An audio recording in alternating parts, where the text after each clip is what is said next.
పోవడం జరిగింది అని చెప్పి రవిచంద్రారెడ్డి గారు మాట్లాడే పరిస్థితి చాలామంది మాట్లాడతారు. డైరెక్ట్గా జగన్మోహన్ రెడ్డి గారికి ఎక్కువ పెట్టారని.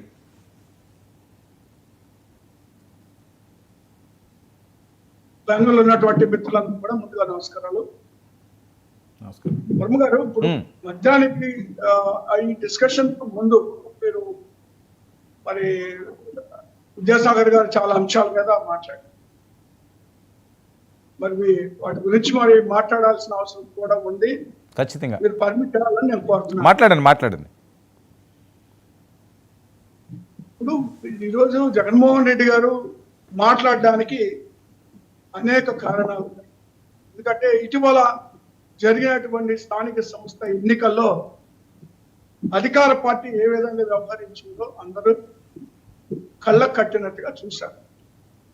ఎగ్జాంపుల్ తీసుకుంటే తిరువూరే తీసుకుంటాం.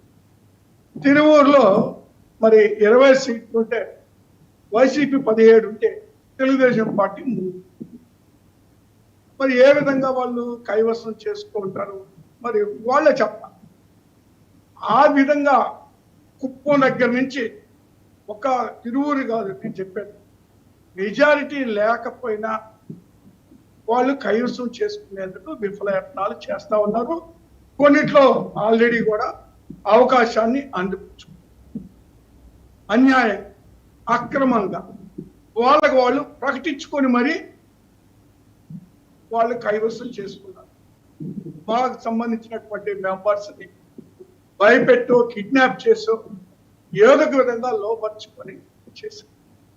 ఒకవేళ మేము అధికారంలో ఉన్నప్పుడు కూడా ఇలా చేసి ఉంటే మాట్లాడచ్చు. ఎందుకంటారా, ఫర్ ఎగ్జాంపుల్ చెప్తా. దానికి కూడా తాడిపత్రి వైసీపీ 16, తెలుగుదేశం పార్టీ 18. కాదండి, ఇప్పుడు లిక్కర్కి దీనికి లింక్ ఏంటి? కాదు ఇప్పుడు లిక్కర్ అరెస్టులకి దీనికి లింక్ ఏంటి చెప్తానండి, చెప్తా. ఓకే, రెండు తేడా, రెండే. మేమేమైనా కైవసం చేసుకున్నావా? మేము అధికారం వీళ్ళు అక్రమాలు చేస్తున్నారు, అన్యాయాలు చేస్తున్నారు. విద్యాసాగర్ గారు, మీరంతా నవ్వాల్సిన అవసరం ఏం లేదు. మీరు కొద్దిగా ఆపండి, కొద్దిగా వినండి, దయచేసి వినండి. లేదు, ఎవరో డిస్టర్బ్ చేయకండి దయచేసి. ఎవరికి అవకాశం ఇస్తే వాళ్ళే సబ్జెక్ట్ మీద వెళ్దాం. మీరు చేశారు కామెడీ సీన్ ఇప్పుడు దాకా. మీ నాయకుడు చంద్రబాబు నాయుడు చేసిన అరాచకాల్ని మీరు తిప్పి ఏ విధంగా కామెడీ సీన్ చేశారో మేము కూడా విన్నాం. ఒక్కొక్క నిమిషం ఆగండి. సో ఈ విధమైనటువంటి చేస్తున్న సందర్భంలో జగన్మోహన్ రెడ్డి గారు ఈ రోజు జరిగినటువంటి సమావేశంలో మాట్లాడడం జరిగింది.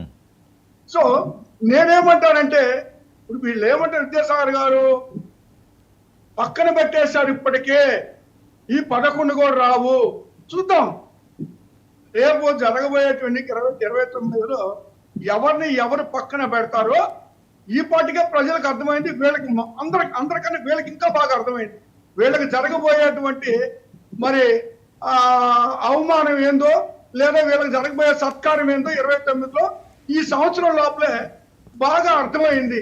అది ప్రజలు మరి వాళ్ళు చూపిస్తున్నటువంటి వ్యవహారాలను బట్టి వీళ్ళకి అర్థమవుతుంది. సరే, అది అప్పుడు చూసుకున్నాం.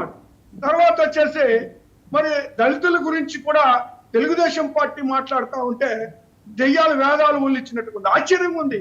తెలుగుదేశం పార్టీ చరిత్రే, దాని పుట్టుకే దళితుల మీద దాడులు చేసి ఊచకోతలు కోసి నిలబడ్డటువంటి పార్టీ, గెలిచినటువంటి పార్టీ, దళితుల్ని మరి ఊచకోత కోసి. అలాంటి ఈ పార్టీ దళితుల గురించి లేదా దళిత మహిళలకు అవమానం జరిగింది, దళిత మహిళలను వివస్త్రాలు చేసి నడి రోడ్డు మీద తిప్పిన చరిత్ర తెలుగుదేశం పార్టీ.